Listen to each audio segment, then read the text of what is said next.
Good evening, ladies and gentlemen. My name is Alonia Elizalde and I am head of the Cultural Department at the Goethe-Institut in Brussels. I am very pleased to welcome you today to the first of a total of 4 artist talks on the topic of neo-Nazi violence and far-right movements.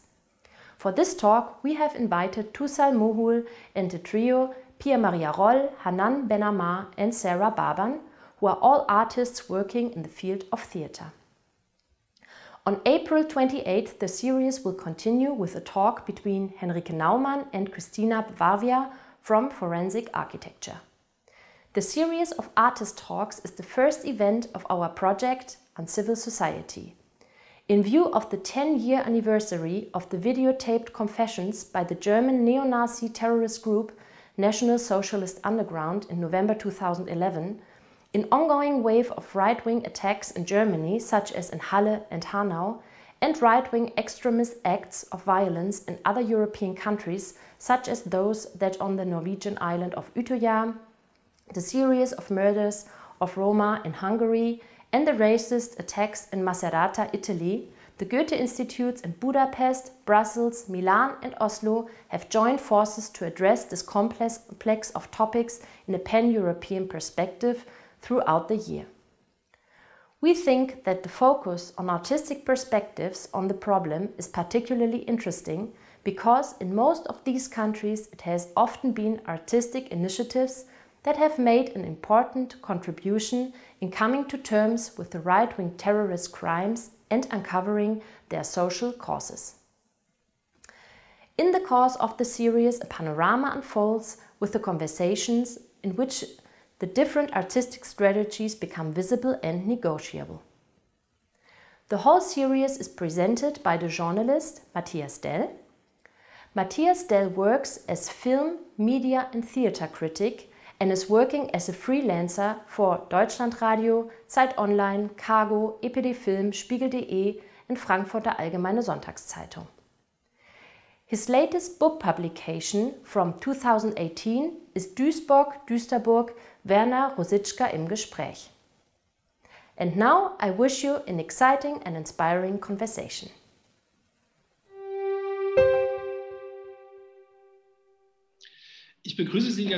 Welcome to the project Uncivil Society of the Goethe-Institut.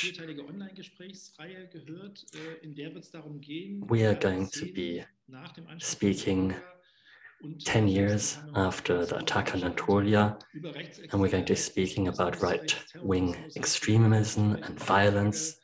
And we're going to ask ourselves the question, what this has to do with the arts and what the arts can tell us about this societal issue.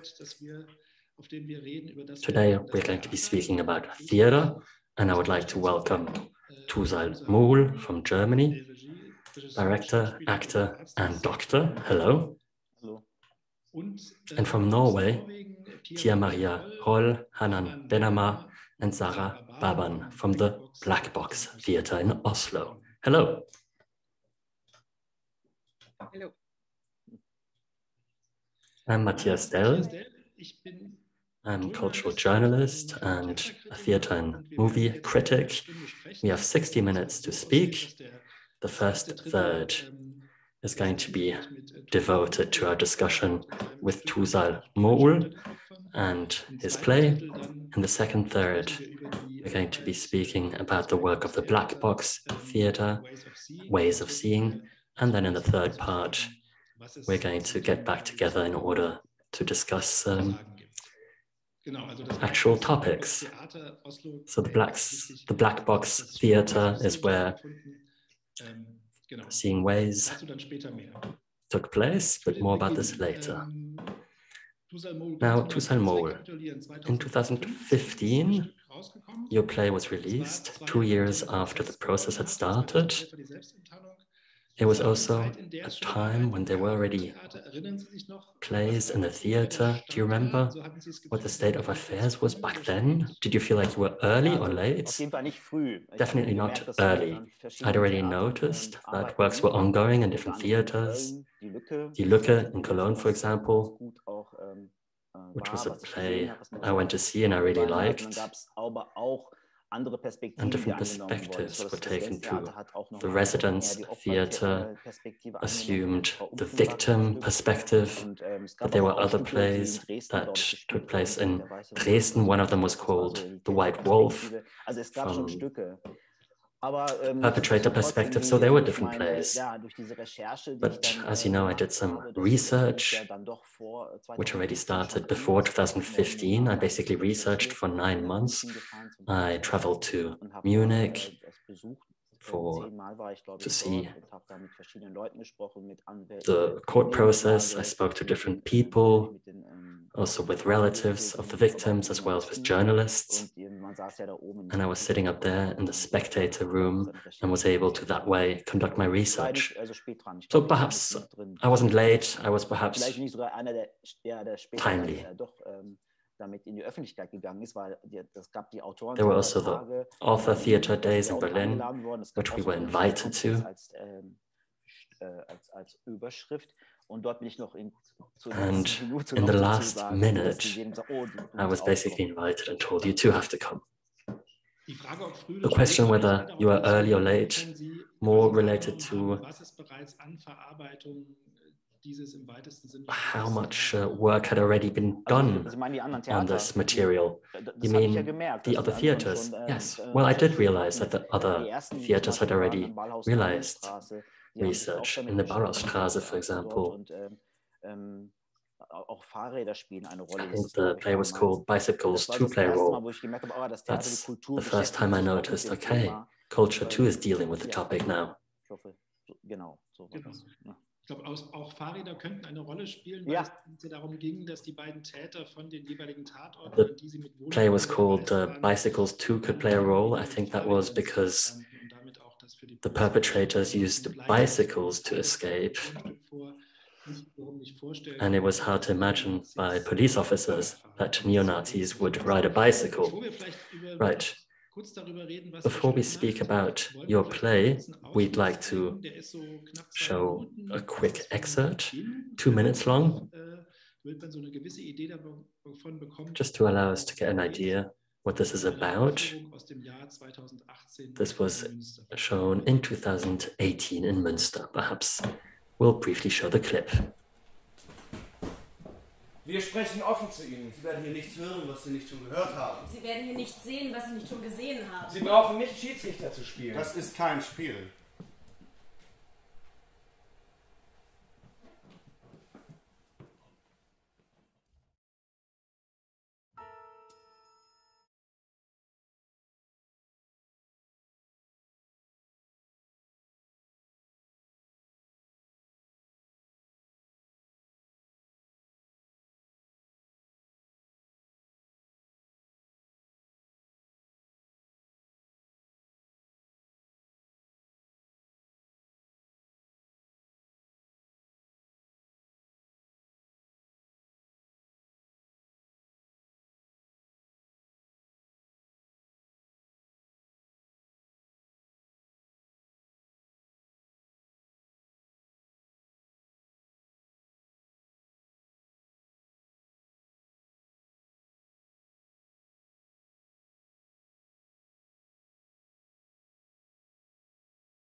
War Blumenhändler in Nürnberg. Er wurde am 9. September 2000 in seinem Verkaufsstand niedergeschossen. 2 Tage später verstarb er auf der Intensivstation. Enver Cimcek lag auf dem Rücken, der Kopf blutüberströmt, das Gesicht verschwollen. Er wurde 38 Jahre alt, hatte sich, seiner Frau und den beiden Kindern den Traum vom eigenen Blumenhandel erfüllt. Der Körper wird von 8 Schüssen getroffen, der 9. war ein Fehlschuss. Von den Ermittlern wurde über Jahre hinweg behauptet, Enver Cimcek habe in seinem Wagen keine Blumen verkauft, sondern Heroin aus Holland nach Deutschland geschmuggelt. Der erste Schuss war ein Schädelsteckschuss mit Einschuss in die Oberlippe durch die Oberkieferschneidezähne zwischen Riechkolben und Schädellappen. Trotz der 8 Schüsse starb er nicht sofort. Der Notarzt, der in Begleitung eines RTL-Teams zum Tatort kam, fand ihn noch röchelnd auf dem Boden vor. Sie haben daraus, also genau, vielleicht die Frage dieses This question of the Pink Panther appears again at the end. This was important for the self-description of NSU.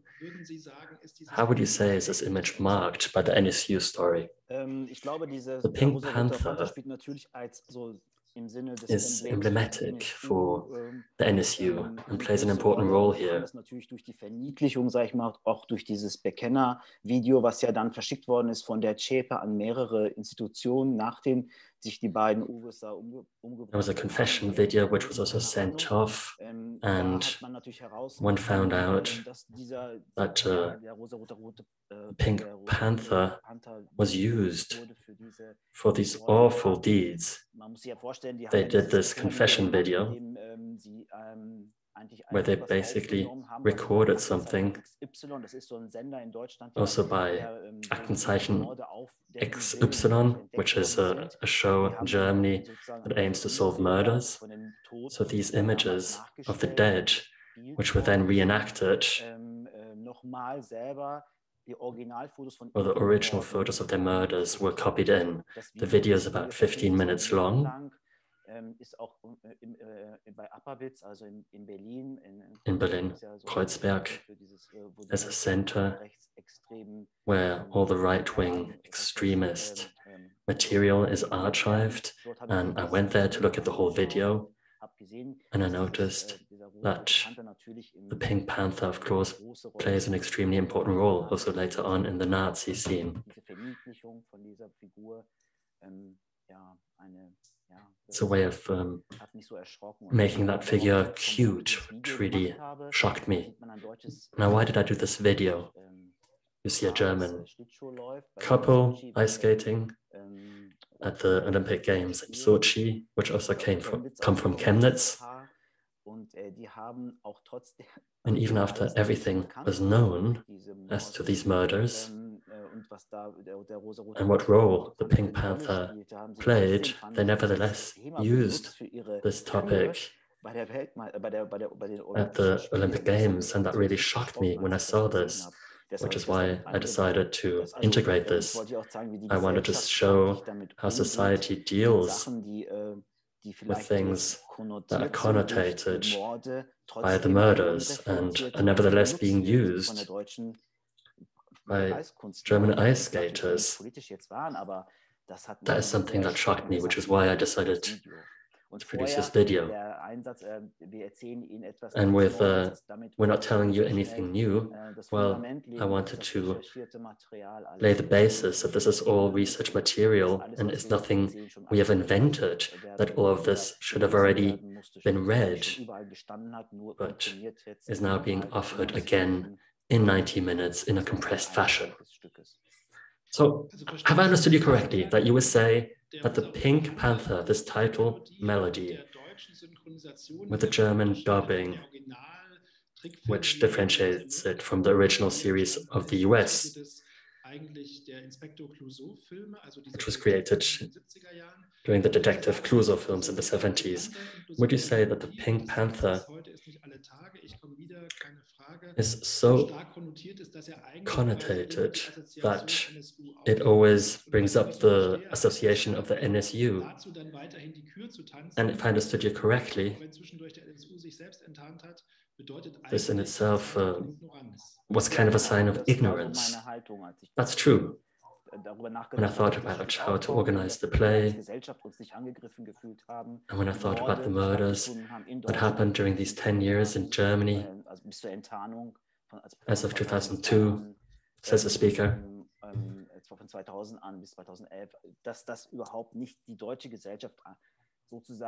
that the German society didn't feel like a victim. I always used the example, what would we have done if the murdered people had German names, Franziska, Ute, or if they were called Peter.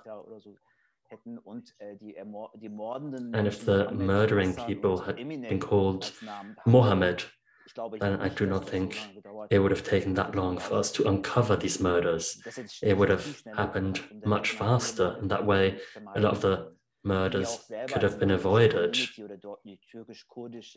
The Turkish and the Kurdish communities, all of the ones who were attacked very soon already had the suspicion that these aren't criminals from the Turkish-Kurdish drug scene, but that these are Nazis We too, who live here, I'm second generation. My parents came to Germany in the 60s.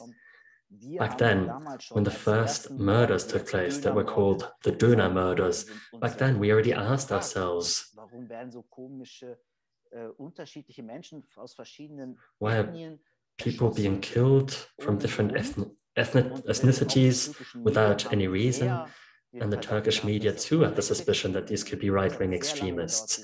But it took a long time until German society, until justice, until police, all of which failed. It took a very long time until they realized that they were indeed neo-Nazis.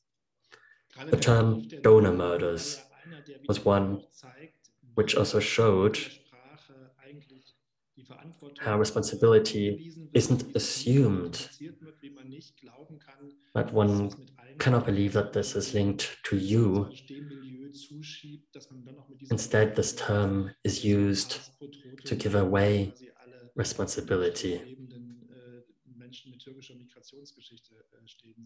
It's interesting that you chose the title, well, you chose a sentence that you know when something happens, like a terror attack elsewhere, and this becomes relevant for the German news by saying also Germans amongst the victims. For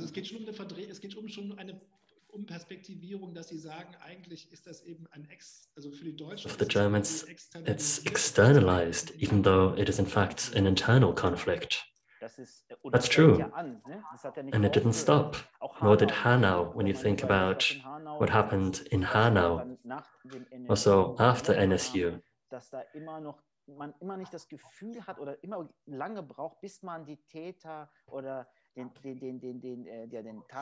It took so long until the suspect was called German.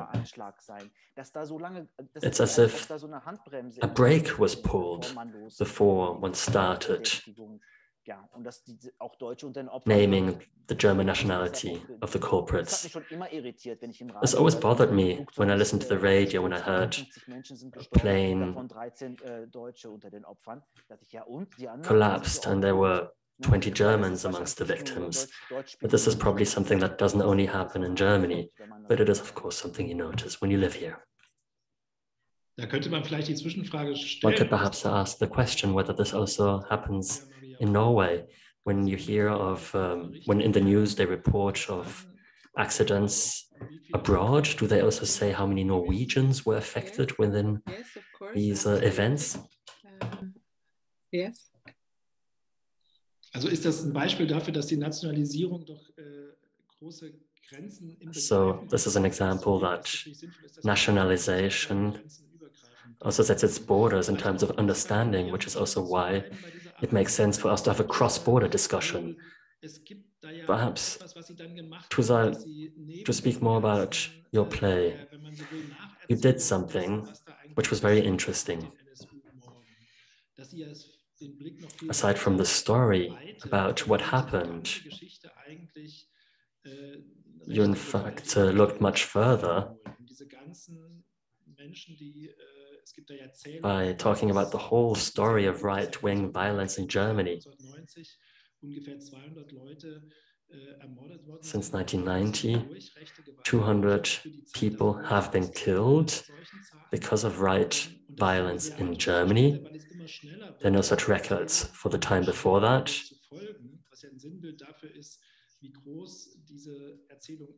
And it becomes more and more difficult to follow the story, which is a sign about how big this figure is.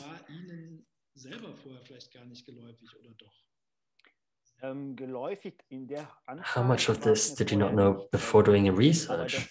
I was not aware of the fact that the figure was so high, but that there were a lot that were killed by Nazis is something you realized in the course of the years.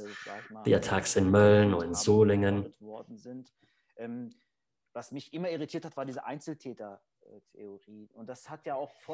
One thing that always irritated me with this theory of individual perpetrators.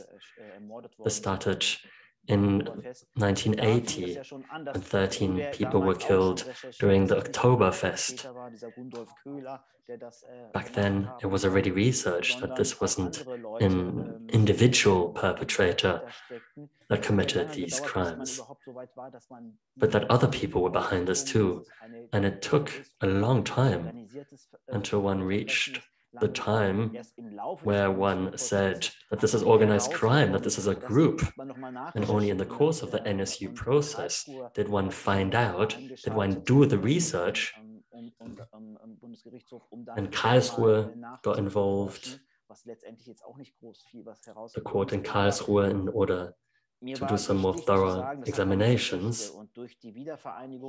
And it was important for me to say that this is a story. And after the reunification, after the development of the first cells, mainly in East Germany, but of course there were also these groups in Dortmund that have existed forever. That is when I realized that there is a certain degree of commonality, and that what one always calls this individual crimes is something that really bothered me, which is why I suggested this. And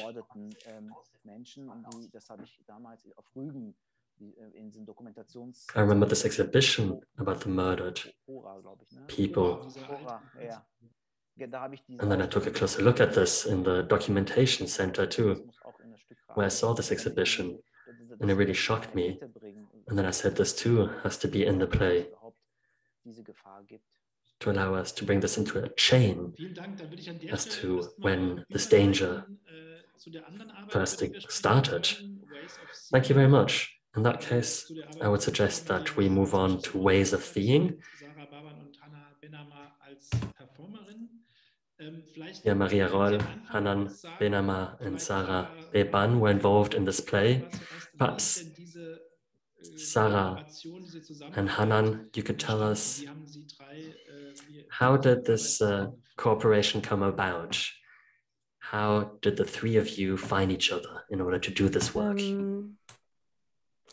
First of all, thank you for inviting us, and it was very interesting to hear about your work.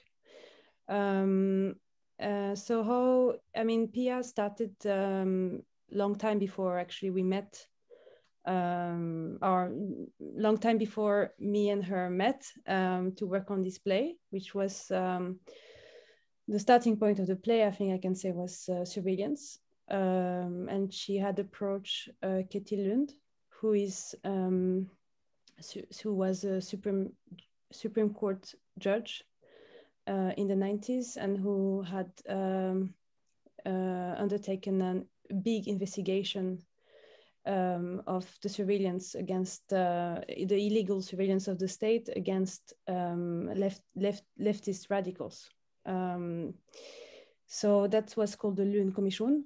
So it had his name, and then a couple of years after we met, Pia and I met, and at some point in our discussions, we were discussing how extreme right parties emerged in Europe, and how in France in particular, the extreme right party, Le Front National, the National Front, was made on the ashes of this nostalgia for the colonial empire.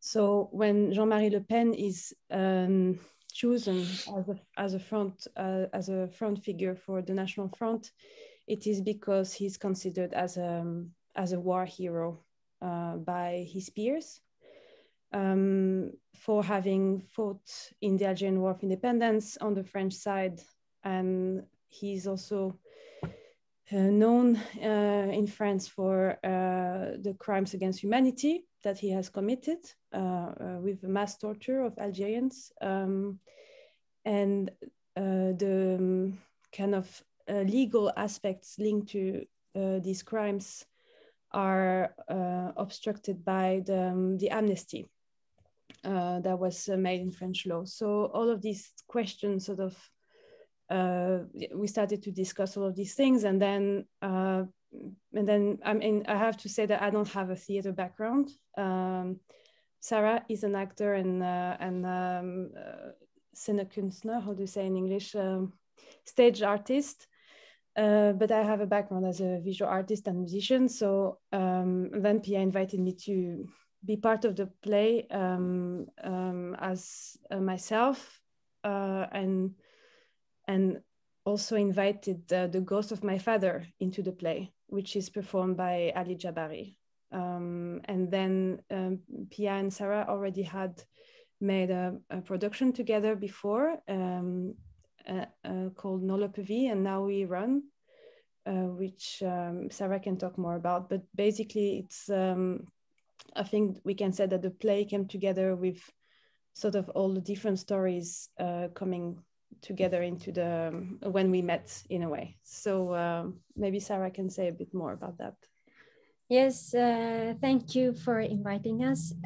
Yes, I was, me and Pia, we worked together. We started working together already in 2013, I think. And it was, we made a children's play, which was based on me and my brother, who also is an actor. Our story as refugees when we were children. We had, as Kurdish, we have Kurdish background. In the 80s, we had to run from Saddam Hussein's regime, and it was also about how the Kurdish, about how the Kurds have been in the Middle East, their situation and all the stories. So we had worked together before, and then she invited me into this piece also because we were already very curious and interested in what was happening in northern Syria, in Rojava. And then I actually traveled there. I went there in 2018. Visiting this area and talking to the people in this revolution. So maybe Pia can also talk more about, I don't know, because I was also invited in this piece, yes. Vielleicht würde mich da die Frage interessieren, Pia Maria Roll, wenn Sie diese Pia Maria Roll, if you did this preliminary work and dealt with the Norwegian networks and the Norwegian connections directed against left forces from the right side, was it surprising to you that the work starts with the knife of Jean-Marie Le Pen? How's that connected to the meeting? How was this linked to the research you'd conducted beforehand? That this question of talking about right-wing networks also meant going beyond borders? Well, initially I have to just remind you, if you have forgotten, that Norway has, opposed to Germany, had a right-wing party in government for 6 years. They came into government quite shortly after the terror attack at Utøya, where a fascist called Anders Behring Breivik shot and killed almost 80 children and youngsters. The discussion about fascism never came in Norway after Utøya. And the social democratic government that was also the ones that were attacked, the Labour Party, put a lid on the whole discussion of actually addressing the political background for the terror attack.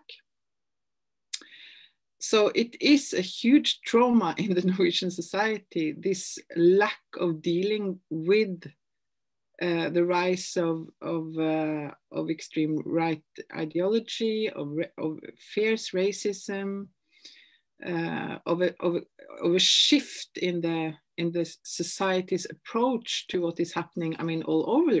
When you talk to Tuğsal about what is happening in Germany, of course, it's very familiar.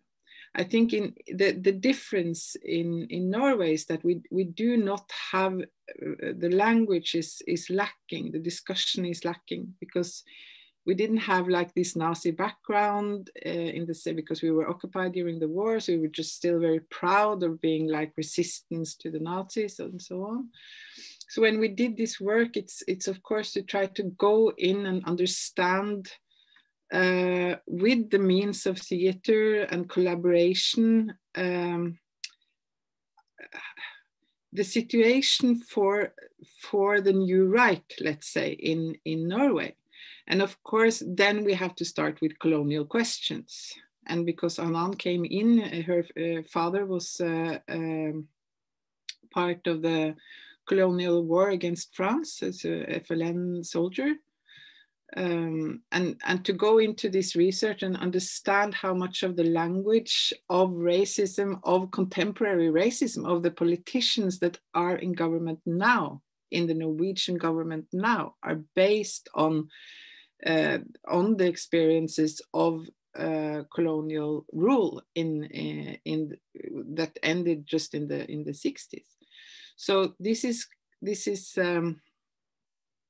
the background of the motivation for, I mean, for me personally also, because of course I'm Norwegian, I'm tall and blonde, and I have to take real measures to go in and understand, I mean, the multitude and huge like universe of reasons of why we are where we are, because every discussion about racism in Norway is just taken away with very superficial and very authoritarian and aggressive actually stance against dealing with the complexity of this development. So that was the background. Just one little detail: we're not Black Box Theatre. That is just one of our hosts. So we're independent company. Das ist der Ort, an dem das Stück gespielt hat. This is where the play took place, premiered. Genau, später noch drauf zu sprechen von einer bestimmten. There was also a specific person that saw it, but we'll talk more about that later. We're going to show a short clip of the beginning. Da geht es darum, dass dann Hanan Benammar explains how she came from Paris, Versailles, where there's a lot of right-wing extremism, where also Le Pen's house can be seen in front of the art school. Norwegischen rechten, rechtsextremen die im Stück gezeigt werden. So this already sets the motive, so to speak, and then there's a moment which is quite similar to Germany, and that's the attack of Utøya, just like the NSU murders in Germany. In the end of the day, this led to raising awareness about the existence of right-wing extremism, but perhaps we'll take a quick look. And then, 22nd of July. And I thought, okay, some things are really bad here too. I still remember the silence of the 23rd of July. People looking at each other in silence, moving around the city in silence. But even though it was shocking, after a while, I did like many other people did. I rationalized it and just pretended it was some sort of alien phenomena unrelated to our society. You know, some mad person out there, and that's it.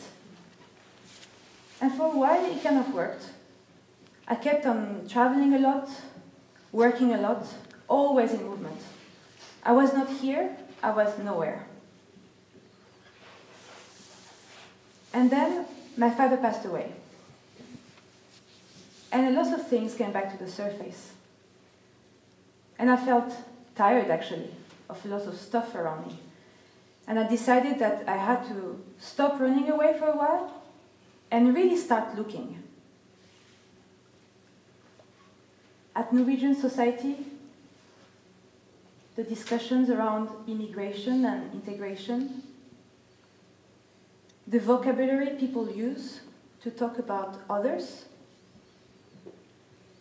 this very strange concept of etnisk norsk, the fact that this Breivik guy felt that he needed plastic surgery to look more Aryan, which actually means more Scandinavian, all this shit. But of course, this is nothing compared to the shock when I realized how much his ideas had infiltrated the whole political spectrum at various degrees. But this is what racism is, right? Wie ist diese Erfahrung? How did this experience go into the text as a speaker? What did this mean?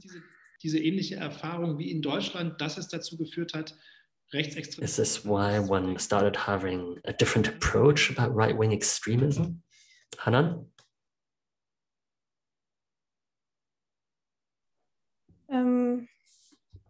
I just wanted to also just go back a little bit before to the knife, because I just wanted to say that the play is, I would say, like very relational in a way. There is this aspect of trying to relate between different stories. And the knife is sort of, that's like an image that we use in the play as kind of a very sort of physical, like the embodiment of what racism also means, which is direct violence against bodies that are not considered as wanted, actually, in a society. And that knife was used, this is the knife of Jean-Marie Le Pen, and that's a knife that he lost, actually, during the war, as he was torturing a man that he believed was part of the resistance, which many, of course, were. And this man was tortured in front of his family and children, and one of the child picked the knife when Jean-Marie Le Pen left and hid it for many decades. And then in the 80s, there was a court case that was actually against newspapers that Jean-Marie Le Pen, the newspapers, it was Le Monde and Le Canard Enchaîné, which is, Le Canard Enchaîné is a small satirical leftist paper. And they had accused Jean-Marie Le Pen of crimes against humanity, and he had gone into court against them for defamation. And the knife was then brought up into the discussion as a piece of evidence. And Jean-Marie Le Pen won the case because of the amnesty. So we can't really go after war criminals, which is why he was able to be in a political party and, you know, all of these things. And but it was authentified as a Hitler Youth knife. And this knife is now in a museum in a museum of the Museum of Resistance in Algiers, and so that's just for the background of this knife that you asked to Pia earlier. And can you repeat now your question, please? Thank you. Meine Frage war die, dass ja das Stück. My question was, the play starts with this introduction about Le Pen, and then there's this moment where the attack happens, and that in turn leads to a different approach of thought, that all of a sudden one deals with the story, that it isn't simply a one-off event that happened and that you forget again, a bit like an airplane accident, but that instead, at this time after the attack, after the mourning, that it is a time to decide to deal with things differently.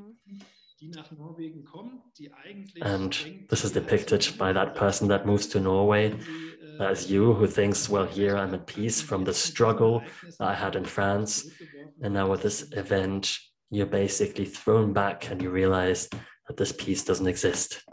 Yeah, absolutely. I mean, I think it's about I mean, as what Tuğsal said earlier, this idea of individualist perpetrators, it's extremely annoying. And I think when I moved to Norway, I mean, it was just a few months before this attack. And I had this idea that Norway was a peaceful and quiet country and all of these, and very stable and no colonial history. I mean, I bought in immediately the whole propaganda without thinking so much more. And then this attack comes, and it's, I mean, first of all, the brutality of the attack was, I think, extremely shocking anyway, like from wherever you would be in the world. It was just, you know, you have to imagine on this small island, and this man comes and he's disguised as a policeman. So when the youngsters see him, they see him as someone that is there to protect them.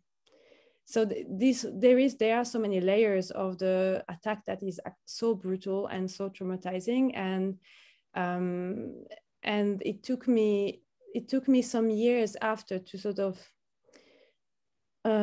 of undo this whole idea of individual or like lone wolf that was portrayed in the media, and to start understanding that just like any other form of extremism, of course, there is a network, there is an ideology, there are people behind, there are people supporting, there are people giving ideas, there are people and then 2 years after comes the far-right party in power as a coalition with the Conservative Party, and then you realize that some of the people that actually have been the main protagonist of such ideologies, namely, for example, the Eurabia conspiracy, which is why it's very important to understand colonial history, I think. And actually, I would say, especially with France, because this whole thing, the Eurabia conspiracy or theory, is very linked to the the whole colonial struggle, so when you start understanding that there is no way of like just pretending that this is just a lonely person on this, or like a isolated incel man or all these things, and start looking is also not only looking outwards but also inwards. So I think this whole idea of the gaze is, I mean, it's very obvious in the play. Of course, it's now everything from the title to the way the play is being built, but it's both trying to understanding yourself, understanding the society you're around, that is surrounding you, but also the society you're part of and what you're bringing into this space, and understanding society so that you can, as well as an artist, explain this space, like the space we are living in together. And the space we're sharing, and this invasion of space, I think is a fundamental thing in the play in a way, because we're somehow mimicking this idea of like looking back and going in front of their houses and being there. But I feel that, I mean, one of the points I make in this introduction, the monologue, is also that these policies that are, I think, extremely racist at times are an invasion of privacy already. And I think for me, I mean, I feel that as an artist, it's a very privileged space as well. And I think it's, for me, important to sort of insist on these aspects, that we are indeed doing it maybe more, I mean, in a more obvious way, that we go in front of their house and film their house and things like this. But the policies and the society we are, the way the language is changing so rapidly ever since they came into power, or the Progress Party came into power, is an invasion of privacy. When they deport children to Afghanistan, when they refuse to take on people when they constantly have a dehumanizing language against Muslim populations and so on, this is something that that bothered me more and more. The more I understood the language, the more I could read the papers. Unfortunately, it is something that gets really close to your body, but also inside and every centimeter and so on. So then you have to deal with it, and what we have are the few tools we have is, of course, art. And that's an amazing thing, of course. And we knew, therefore, that by making a kind of very simple action of, for example, just filming their house will provoke them, because their privacy as powerful and rich people is much more important than the privacy of poor immigrants and so on, of course. So that was, I think, an effective tool, an effective artistic sort of tool. Das ist auch ein schönes Stichwort, dass dieses Eindringen in deren That's a nice key word, but the invasion of their privacy by filming the houses, that this provoked a reaction. Pia Maria Roll, können Sie das kurz mal erzählen für die Leute? Pia Maria Roll, perhaps you could tell the story for those that do not know it, even if it was reported in Germany, because it is so hard to imagine that this could have happened, but that there was a reaction to the alleged attacks of the house of the Justice Minister. Could you perhaps tell the story briefly? Yes, we immediately got very strong reactions from the extreme right party because we had filmed not only their houses, but some of the houses were theirs that we had filmed from a distance, not filming any people, not talking about private family members, any of these things, but just filmed their houses from a distance. And then immediately it was very strong reactions. After about a week, a woman came to the show that we didn't know. He was filming the show, and she was asked to leave. It was, and after 2 days, we understood that it was the wife of the Justice Minister. Then it was already quite a big media case with a lot of strong reactions and defamation of what we have done and exaggerations and blah, blah. And the representative of the extreme right party said that this could lead to terror already before anything happened. The extreme right party said that. Then about a couple of weeks after we finished playing,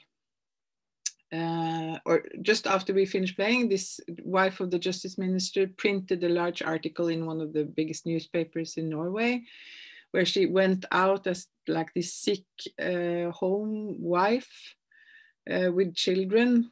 That wasn't true. Her children were grown up, but that had been invaded, with a lot of lies about what we had done, that Sara had filmed inside her house, inside her bedroom, calling her husband a racist and a Nazi, which we never said. Yes, a lot of like blatant lies actually in that article, and which of course blew up the debate even more. But then after we finished playing the piece, the first attacks against the house of the Justice Minister started with a car set on fire. It was tagged racist, which is like this strange misspell of racist on the Justice Minister's house. So these terrorist attacks actually started. And for 4 months, this continued with attack after attack after attack. The whole media, I think from, I don't remember the exact date, but it was printed like several thousands articles. In Norway, it's a very small country, you have to remember. Several thousand articles about this play. And most of them were very negative towards us. I mean, we got the blame more or less in all the newspapers from almost every part of society, left and right. We got a little bit of support, especially from the milieus around anti-racism, from the minority group, because they, of course, immediately understood what was happening. Immediately could see that, of course, this was staged by somebody that wanted to hurt the anti-racist case, minority groups, and experimental artists, which is, of course, the favorite group's attack for the new right. So, and you can fill in, I mean, we could talk about this, it's a long process, but then in March, after what was 4 very, very hard months for us, I have to say, very hard. Then PST, the secret police in Norway, arrested her, or died. Yeah, I don't know what you call it in English, but she was caught, which was of course fantastic. And by then she had reported us to the police. The local police had actually charged us for crimes and ordered a ransacking of our homes, which was, yeah, it was really, really, really horrible. But then she was caught, and then you should think that the whole case would have shifted by this moment that this woman was charged for staging all of these attacks herself, which it is now, after a long court case, proven that she did all of this herself. But the strange thing, and of course what we're still fighting, is that the narrative had stuck. So it was just now, after the court case, it was 7 weeks in court, 7 weeks. It was a huge court case. So in just this case of Ways of Seeing, this theater piece, we had the privilege of actually having a smoking gun. So this tactic of the far right, or the right even, with conspiracies and anonymous, staging of stuff, using networks, using media, all of this, that's always done in secrecy below the surface. In our case, we had this woman who got caught, so you could have a 7-week trial where all the evidence came up front, where you could see how she had worked together with the politicians from the government, actually, from the government, trying to influence the state attorney, and probably also did, how they worked together with the biggest communication bureau in Norway, writing her text, how they had influenced the media, all these things. It was kind of unpacked in this wonderful exhibit, also on a very important topic, and that is how the kind of ultra-liberal part of the right are working together with the far right, the more extreme part of the spectre. Because of course the ultra-liberal, the neoliberal part of the far right, they think they can control and use the racism and extremism of the far right. So that's probably I just forgot a lot of stuff, but that's in short what happened with Ways of Seeing. That's a story we could speak about for quite a long time.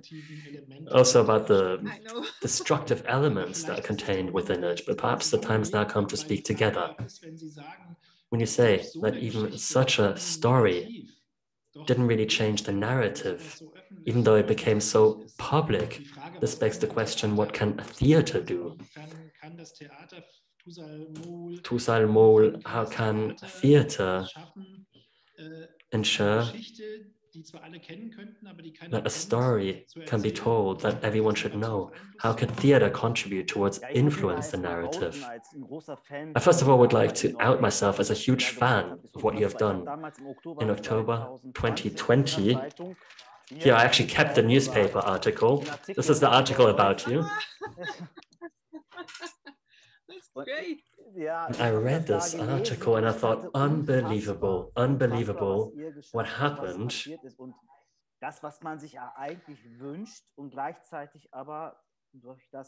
And Pia, what you have said was very interesting.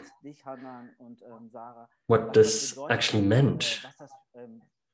But I have to be honest, it really touched me. I was so surprised that something like this would be possible, that theater could have such power and really almost makes a whole government collapse. Unbelievable. I'm not sure if this would have been possible in Germany.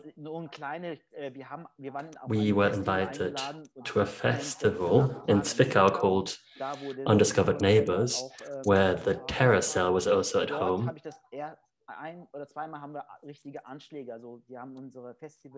And they threw stones on our festival offices in Münster, where I live, in the western part of Germany, close to Holland. We played over 70 times, and I was never scared that somebody would come to the theater, that neo-Nazis would come to our play. But we always asked the question, or we were always asked the question, are you scared of showing your play? When we are in Zwickau and Leipzig, when we played in this festival, I was scared. But again, I wanted to say that I think it is unbelievable what happened afterwards. After she was convicted, that these people were still considered victims instead of the perpetrators, that nobody apologized to you. This really shows the world we live in, but props to your work, incredible. Congratulations. And what happened really, really touched me too. That's what I wanted to say. Theater can do a lot, and theater has to do a lot. We are the artists. We have to ensure that these topics are spoken about. Even if it is no longer a subject in the media, we need to ensure, we need to insist. And when you have the means to do so, when you can create transformation for the audience to allow people to perceive things differently in the theater, that's another form of thinking, of processing.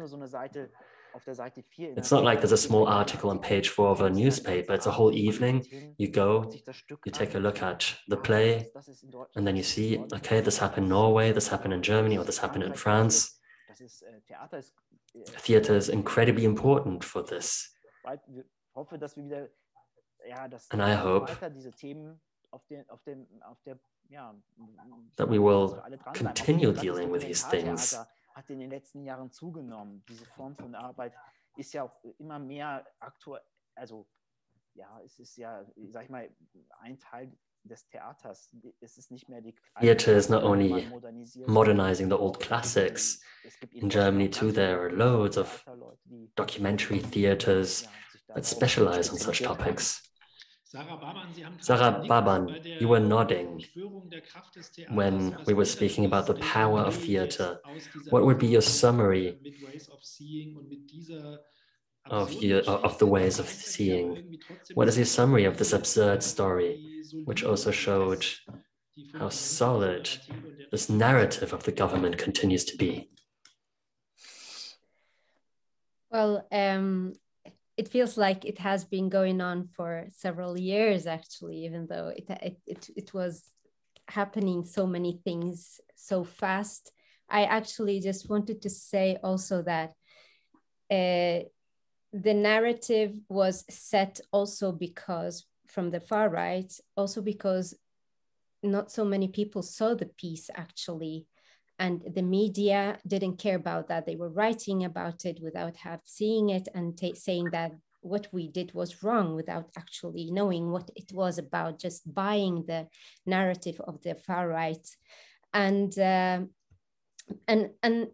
there is also one thing I have noticed these last years, also in Norway and probably other places also, how the far right actually work together.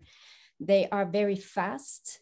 They are, in a way, going out with statements, writing articles, and everywhere the same things that it will set in a way. That's how I felt about what was happening around ways of seeing. And the politicians also went out saying directly things about us artists without seen the piece, saying that we are dangerous to the people. We are actually all, one of them called me a terrorist in a way. So I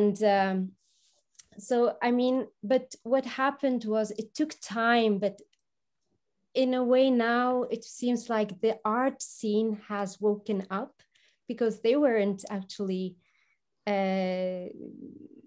they're protecting us or supporting us in the beginning.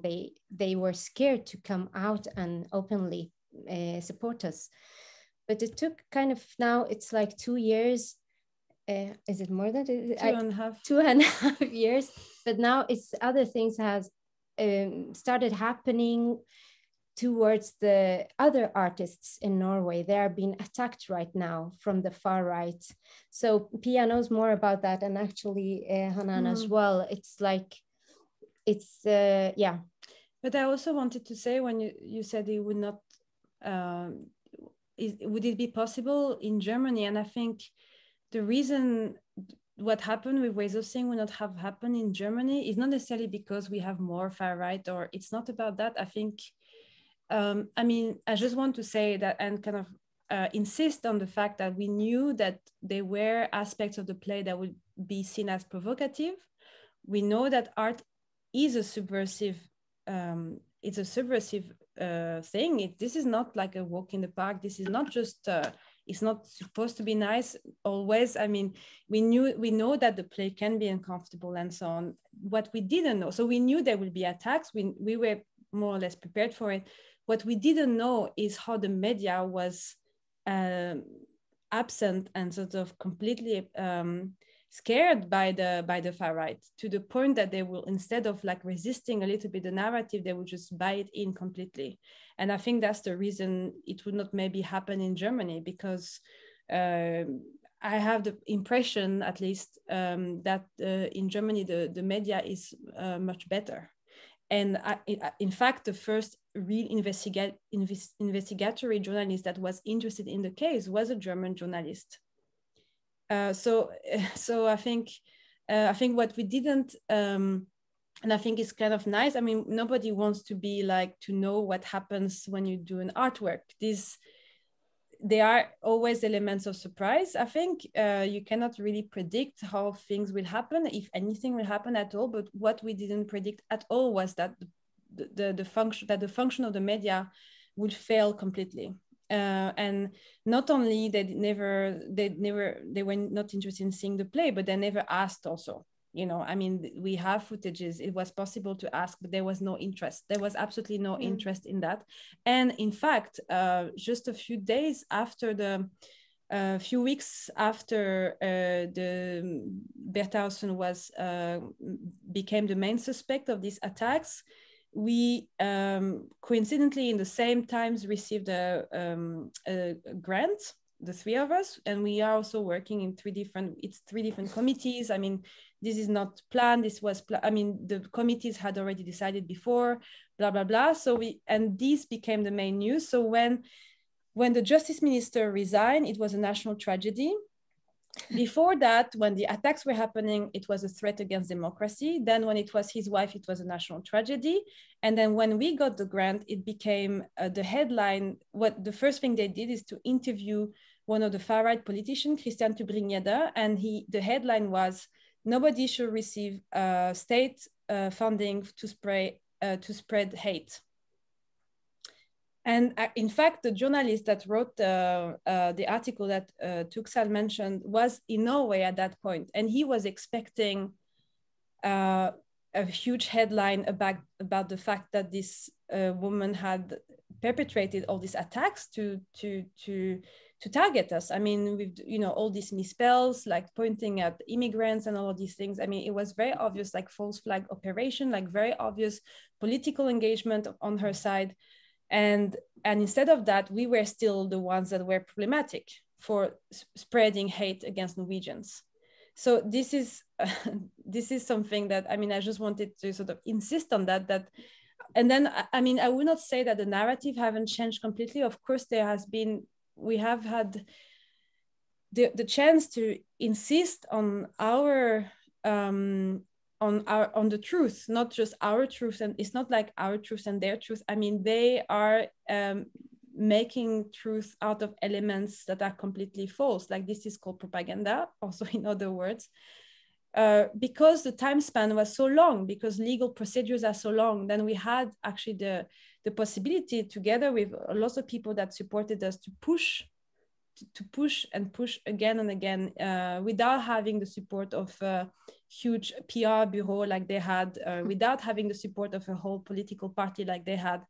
And I think that, in fact, it did reveal also for the broader audience that maybe doesn't care about art or doesn't think that art is not important. Still, it revealed a lot of the things that we wanted to talk about. So I think in the long run, because we were able to stay in that discussion for so long,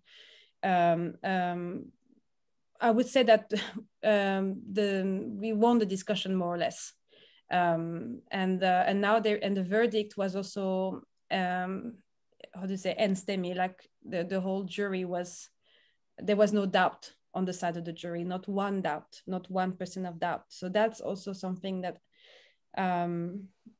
is quite important, and that's why the far right hates art, of course, that this aspect of art that is in the nature of art, that is being subversive, is something that they absolutely despise. And that's why now a lot of the discussions have shifted to funding for art. Why should we have state funding for art? And that's another way of taking us, in a way, or taking us as a field. And they are much more. There are a lot of artists, as Sara was saying, that are being attacked by anonymous platforms and so on.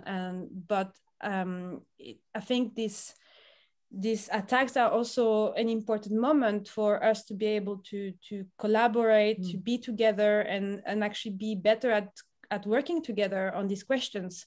Because I think when we have to always to the enemy accept give them some points. I mean, one of the things the right is very good at is collaborating together. There is the diversity of the right is very interesting, I think, because if you look at all of these parties, you will see that there are lots of different opinions, also politically, but they have this strength of pulling all of these fractions together in order to work together. And I think that's what the culture scene and the left scene and so on has to do much better now, at least in Norway. I don't know how it is in Germany, but I think that's something that under the pressure of all of these things, ways of seeing and other things that have happened, I think it forced us to also work better together and be more solidaric. Ich glaube auch, dass das ein gutes Beispiel ist dafür, also diese Geschichte, wo man eigentlich alles... This is a good example. In the story, you really have everything you need to know about right-wing extremism, lies, hate, staging, also being fast when it comes to spreading lies, and even the self-destructive aspect that you stage attacks on your own house in order to blame someone else. This is truly unbelievable. Our problem is that our time is running out. We have reached the end of our hour. You said that the far right partially hates art, but I would also be interested in talking about the role of the media and how the media speaks about certain things. Media plurality is important for this.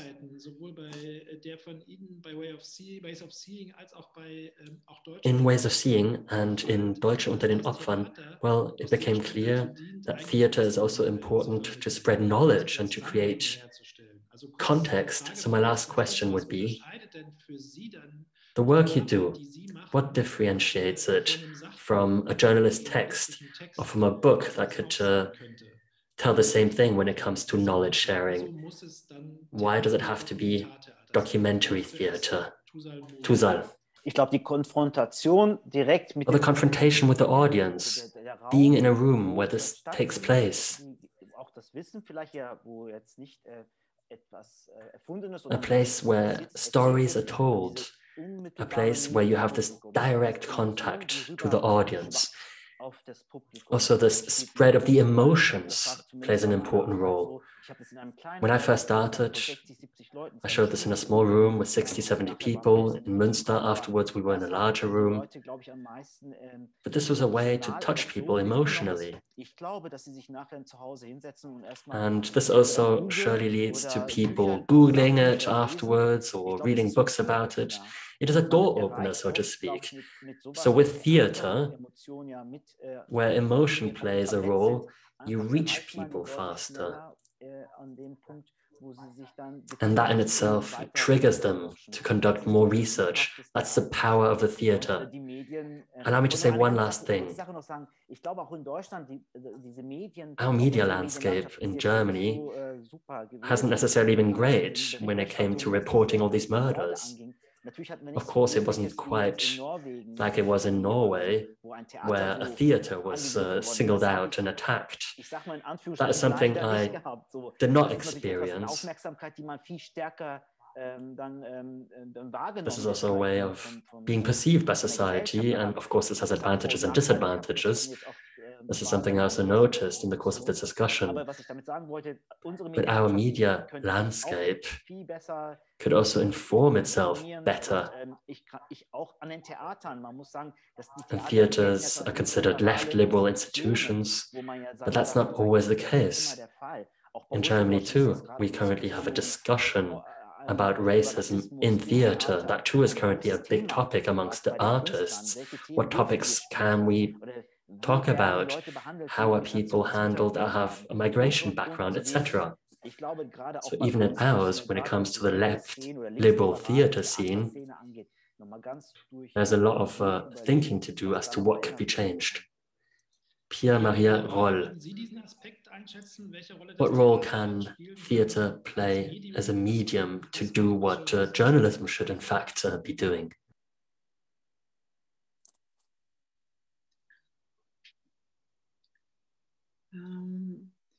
I think theater is and has always been in all parts of history. When society has become more authoritarian, they have attacked theater, because of course it is both an artistic practice, but it's also a social practice where you meet in a space together, and the doors are closed so nobody can know what you're doing there, sort of. Which has always been threatening for authoritarian powers.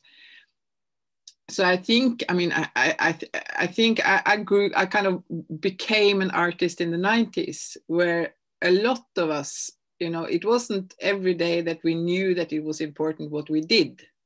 I think no artists now that are like in the field of actually working and understanding the role of art now, we never doubt the role of art now. It is so obvious that the kind of the duality of thinking that we combine kind of political, not activism necessarily, but just being active citizens with imagination and creativity and shifting positions, and to be together in companies where you can support each other and stay. I mean, you have to remember, I think it's very, very important. The case of ways of seeing is the case of presenting the force of the company, to be a group. We had never survived like 2 weeks, not a day, if we didn't have like built this social structure also around the company a little bit when these attacks came. If we were one individual artist like that were caught in this kind of idea of the artist, which is the ruling now, that you're supposed to make a career and you have to make money and do international blah, blah, blah, we would be dead. We would be absolutely dead. So, and this is what they can't control. It's the pleasure, it's the creativity, it's the social thing, it's the kind of investigative aspect, of course, that all good art is like by nature very investigative and curious. So all these aspects is I think, I mean, it's, and that doesn't go for theater or artists, just theater or artists. This is the revolutionary potential of society, actually. This is how we can also investigate in the kind of revolutionary potentiality of society. It is these things, I think. So, I mean, I see very good times for art, very scary times, of course, but I'm very hopeful, actually. Kann ich dann vielleicht noch kurz zum Abschluss fragen mit dieser Ausblick? Could I perhaps also ask what you're currently working on or how you're going to continue working on this topic? Us? Yeah, we work on, I mean, I have to say, ways of seeing, we won. We won because the case was opened. So what we do now, we do new performances and a lot of new projects. But what we also do is that we work with other artists that are attacked, that doesn't have this smoking gun of this wife of the justice minister, because artists are attacked all the time now, and often they don't have, like we had kind of names, we were funded, we had a theater in our back, sort of in our process. A lot of these other attacks from the right side is done to people who doesn't have that. So I think the notion of solidarity is extremely important in the years to come, actually. Also, and this is also what they try to kind of kill, the sense of that solidarity is the basis that we stand on in the artistic community. Without that, we're also dead. And then we're going to make a new show that will open in a year or something. Und worüber wird die handeln, diese neue Show? And what is this new show going to be about? Well, we can get back to you on that. Okay. Tuğsal Moğul, wie ist es bei Ihnen? Tuğsal Moğul. Was folgt aus dieser Beschäftigung? What's next? Dem NSU, What's next after dealing with this NSU cases? Is there anything logical that you will be working on now? I'm already doing it. I'm working on Deutsch unter den Opfern Part 2, which is going to be called /Hanan. And I was already there. And I also met the relatives of the victims. So I'm going to use this as a blueprint. NSU hatte dort auch nochmal auf die Beine zu stellen. Und dann in order to carry on with the work. I'm currently speaking to different theaters where we can do this. But of course, we didn't stop. They already called themselves NSU 2.0. Polizeidirektion aus Frankfurt, was ja verschickt worden ist an einige Anwälte, auch Künstler. Und da gibt's noch. So there's still a lot of work to be done, a lot to be processed. So unfortunately, this chapter isn't closed and I'm on it, but let's see.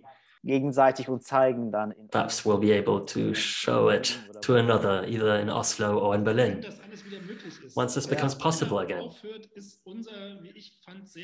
Thank you very much for this very interesting discussion. It's a shame that we are limited in time, but these Zoom sessions do become a little more exhausting after a while than live discussions. But there's so much that was a part of this discussion that we can think about long after having our discussions. Well, thank you very much for this very interesting hour, and I wish all of you the very best for the rest of your work. Thank you. Thank you. Thank you. Bye. Bye.